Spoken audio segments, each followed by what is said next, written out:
नमस्कार.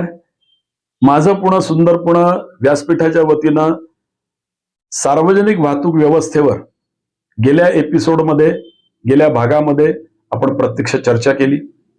त्याचा दुसरा भाग हा पहिल्या भागाच्या प्रचंड प्रतिसादानंतर मी मुद्दाम आपल्या समोर करतो आहे. त्यावेळेला मी आपल्याला म्हटलं होतं की दुसरा भाग मी नक्की करणार आहे. आज ह्या भागामध्ये मला काही जुना संदर्भ जरूर द्यायचा आहे. माननीय नितीनजी गडकरी हे नागपूरचे आहेत.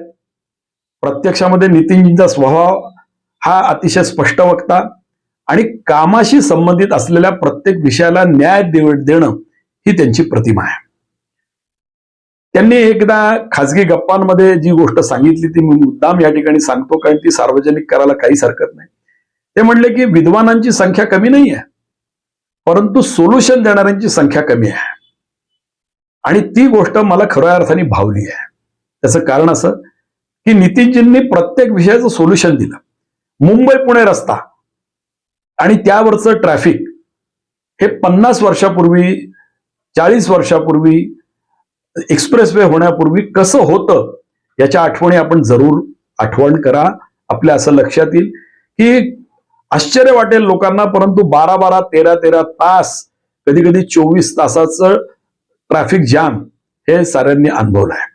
त्यावेळेचे विधानसभेचे सभापती माननीय जयंतरावजी टिळक आणि त्यांना प्रत्यक्षामध्ये या सगळ्या ट्रॅफिक जामला ज्या वेळेला प्रत्यक्ष सामोरं जावं लागलं त्यावेळेचे ते बोल्ड टाईपमध्ये आलेले वर्तमानपत्रातले बातमीपत्र ही मी प्रत्यक्ष पाहिलेली मला आजही आठवत आहेत, वाचलेली आठवत आहेत.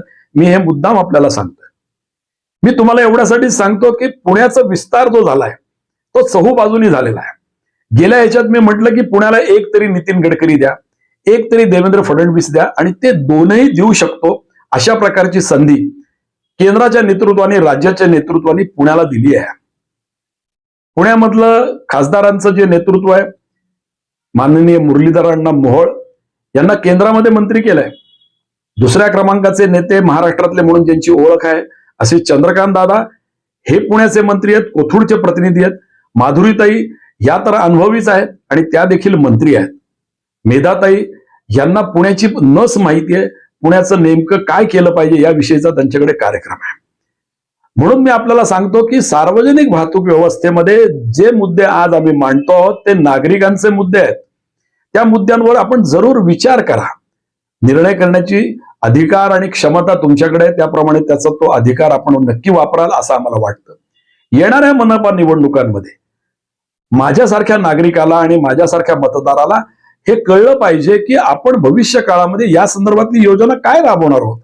स्थानिक स्वराज्य संस्थेमध्ये भारतीय जनता पार्टीचं सरकार येईल, प्रत्यक्षामध्ये भारतीय जनता पार्टीचे नगरसेवक निवडून येतील, परंतु त्या नगरसेवकांना नेमकं आपल्याला भविष्य काळामध्ये काय करायचंय या संदर्भातला एक ज्याला आपण म्हणतो की अभिवचन पत्र जनतेला द्यायला सांगितलं पाहिजे. त्याचं कारण एकच की संपूर्ण कुठल्याही भागात सहकार नगरचं नाव घ्या, वडगाव शेरीचं नाव घ्या, हडपसरचा रस्ता घ्या, सगळीकडे ट्रॅफिक जॅम. त्याचं कारण एकच की 2 चाकी वाहनांचा सुळसुळाट, ती असलेली गरज आणि या सगळ्यावरचं असलेलं उत्तर हे सार्वजनिक व्यवस्थेमध्ये आहे.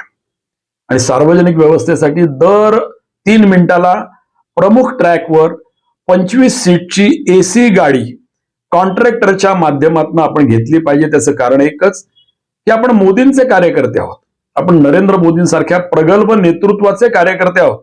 म्हणून मी आपल्याला एकच गोष्ट सांगतो की समस्या ही संधी मानली पाहिजे असं त्यांचं म्हणणं नेहमीच कार्यकर्त्यांच्या समोर असतं.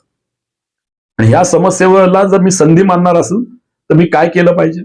मला एकच कळतं की मुंबईला असलेल्या लोकल्स 3 मिनिटं 5 मिनिटाच्या अंतराने येत असतात आणि आपल्याला सगळ्यांना कल्पना आहे, त्यामुळे त्याला लाईफलाईन म्हटलं जातं. मुंबईची लाईफलाईन कोण असेल तर ती त्या ठिकाणची असलेली लोकल आहे. आता मेट्रो ही काही काळामध्ये लाईफलाईन होईल, परंतु मेट्रोचं जाळं उभारण्यासाठी फंड्सची फार मोठ्या प्रमाणावरती गरज आहे. आज आपण पीपीपी मॉडेल स्वीकारलेलं आहे का? तर नक्की स्वीकारलंय. शिवाजीनगर ते हिंजवडी ही मेट्रो ही आपण टाटा बरोबर करतो. टाटाला हे आपण काम दिलेलं आहे. पुण्यामध्ये या सर्वच मोठ्या कंपन्या, मोठी एस्टॅब्लिशमेंट्स ही पुण्यामध्ये आहे. मराठा चेंबर ऑफ कॉमर्स सारख्या किमान 2000हून अधिक उत्पादकांचं असलेलं एक वेगळ्या प्रकारचं आस्थापन असोसिएशन आज पुण्यात आहे, ज्याची आंतरराष्ट्रीय क्षेत्रामध्ये फार मोठी कीर्ती आहे. ते मदत करतील का? तर नक्की करतील. त्यांच्याशी आपला संपर्क झाला पाहिजे. त्याची एक संयुक्त समिती तातडीने नेमा आणि तातडीने नेमलेल्या या संयुक्त समितीच्या माध्यमातून पब्लिक ट्रान्सपोर्टला कशा पद्धतीने पाठपुरावा केला पाहिजे हे आपण ठरवलं पाहिजे. महानगरपालिकेला उत्पन्नाचा दाखला देत असताना उत्पन्न हे करामार्फत आपण याच्यानंतरच्या काळामध्ये गोळा करता कामा नये, ही माझी भूमिका आहे. मी एक नागरिक या नात्याने आपल्याला हे सांगतो, त्याचबरोबर एक राजकीय कार्यकर्ता या नात्याने आपल्याला सांगतो. पण महानगरपालिकेला हा सगळा कार्यक्रम राबवावा लागेल, लोकांच्या गरजा पूर्ण कराव्या लागतील. त्यासाठी पब्लिक पार्टिसिपेशन ही काळाची गरज आहे. तुम्हाला सगळ्यांना कल्पना आहे, शिक्षण संस्था आहेत.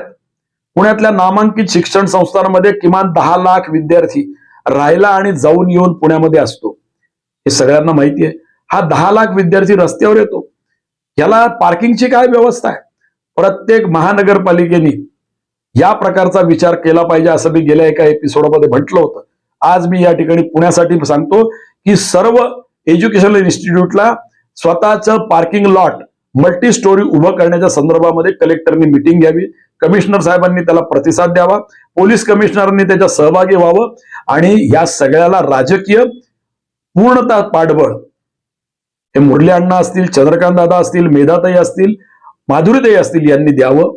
एवढं मला या निमित्ताने आपल्याला सांगायचं. याचं कारण दर 3 मिनिटाला प्रमुख ट्रॅकवर जर अशा प्रकारची सामान्य बस सेवा की जी एसी बस सेवा आहे असं जर केलं तर तुमच्या असं लक्षात येईल की नागरिक स्वतःची वाहनं सुरू करणार नाही, घरामध्ये ठेवतील, अगदी गरजेला लागतील त्यावेळेलाच ती स्वीकारली जातील.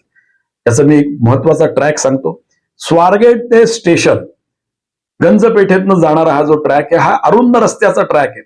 या ट्रॅकवर आपल्याला 25 सीटच्या बसेस आणि त्या एसी बसेस जर आपण दिल्या आणि त्या जर सारख्या जर सोडल्या, दर 3-4 मिनिटांनी जर सोडल्या, त्याच्या तिकिटाचे दर आणि त्याचं योग्य ते शेअरिंग जर महानगरपालिकेने कंत्राटदारांशी केलं तर कंत्राटदार याच्यासाठी नक्की पुढे येतील. याचं कारण याच्यामध्ये कंत्राटदाराची सेवा घेणं हे काम नाही, हे धोरण म्हणून आपण स्वीकारलेलं आहे. आणि सगळ्यात महत्वाची गोष्ट, आपल्याकडे इन्व्हेस्टमेंट करण्यासाठी पैसा नाही, त्यामुळे पब्लिक पार्टिसिपेशन ही काळाची गरज आहे.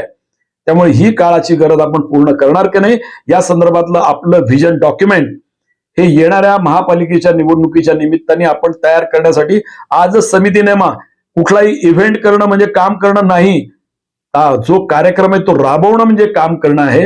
हे जे मोदीजींचं असलेला जो आदर्श आहे हा आदर्श पुण्याच्या माध्यमातून संपूर्ण महाराष्ट्रात आपण नक्की घालून द्याल असं मला वाटतं.